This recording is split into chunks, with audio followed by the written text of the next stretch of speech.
All, ಎಲ್ಲರಿಗೂ ನಮಸ್ತೆ.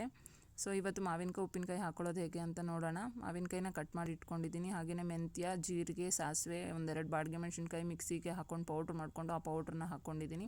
ಸ್ವಲ್ಪ ಅರಿಶಿನದ ಪುಡಿ, ಒಂದೆರಡು ಸ್ಪೂನ್ ಖಾರದ ಪುಡಿ, ಹಾಗೆಯೇ ಅದಕ್ಕೆ ಒಂದಷ್ಟು ಕಲ್ಲುಪ್ಪು ಹಾಕ್ಕೊಂಡು ಮಿಕ್ಸ್ ಮಾಡ್ಕೊಂಡಿದ್ದೀನಿ. ಹಾಗೆಯೇ ಒಗ್ಗರಣೆಗೆ ಎಣ್ಣೆ ಹಾಕಿ ಸ್ವಲ್ಪ ಸಾಸಿವೆ, ಕರಿಬೇವಿನ ಸೊಪ್ಪು, ಬೆಳ್ಳುಳ್ಳಿ ಹಾಕಿ ಒಂದೆರಡು ನಿಮಿಷ ಬಾಡಿಸ್ಕೊಂಡು ಅದನ್ನು ಒಂದು ಸ್ವಲ್ಪ ಇಂಗು ಹಾಕಿ ಬಾಡಿಸ್ಕೊಂಡು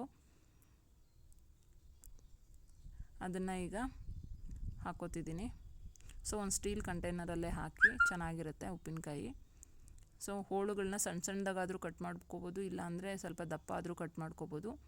ಸೊ ಸ್ಟೀಲ್ ಸ್ಪೂನ್ ತೊಗೊಂಡು ಇನ್ನೊಂದು ಸ್ವಲ್ಪ ಪೌಡ್ರ್ ಮಿಕ್ಕಿರೋದನ್ನು ಸಹ ಸೇರಿಸ್ಕೊಂಡು ಚೆನ್ನಾಗಿ ಕಲಿಸ್ಬೇಕಾಗತ್ತೆ. ಸೊ ಈ ಥರ ಚೆನ್ನಾಗಿ ಮಿಕ್ಸ್ ಮಾಡಬೇಕಾಗತ್ತೆ. ತುಂಬಾ ಚೆನ್ನಾಗಿ ಬರುತ್ತೆ. ನಾನಿಲ್ಲಿ 4 ತೋತಾಪುರಿ ಹಾಗೆ 2 ಗುಂಡು ಮಾವಿನಕಾಯಿನ ತೊಗೊಂಡಿದ್ದೀನಿ. 2 ಸೇರಿಸಿ ಹಾಕಿದ್ದೀನಿ. ನಾನು ಸ್ವಲ್ಪ ಮೀಡಿಯಮ್ ಸೈಜಲ್ಲಿ ಕಟ್ ಮಾಡ್ಕೊಂಡಿದ್ದೀನಿ. ನೀವು ಬೇಕು ಅಂದರೆ ಇನ್ನೂ ಸ್ವಲ್ಪ ಸಣ್ಣದಾಗಿ ಕೂಡ ಕಟ್ ಮಾಡ್ಕೋಬೋದು. ಚೆನ್ನಾಗಿ ಮಿಕ್ಸ್ ಮಾಡಿ ಒನ್ ಡೇ ಫುಲ್ ರೆಸ್ಟಿಗೆ ಇಡಬೇಕಾಗತ್ತೆ.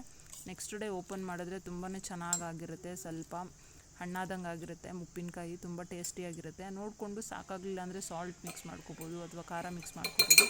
ಒಂದು ಗ್ಲಾಸ್ ಜಾರಿಗೆ ಹಾಕಿ ಅದನ್ನು ಸ್ಟೋರ್ ಮಾಡಿಕೊಂಡ್ರೆ ಅಪ್ ಟು 6 ಮಂತ್ಸ್ 1 ಇಯರ್ ಏನೂ ಆಗೋದಿಲ್ಲ. ತುಂಬಾ ಚೆನ್ನಾಗಿರುತ್ತೆ.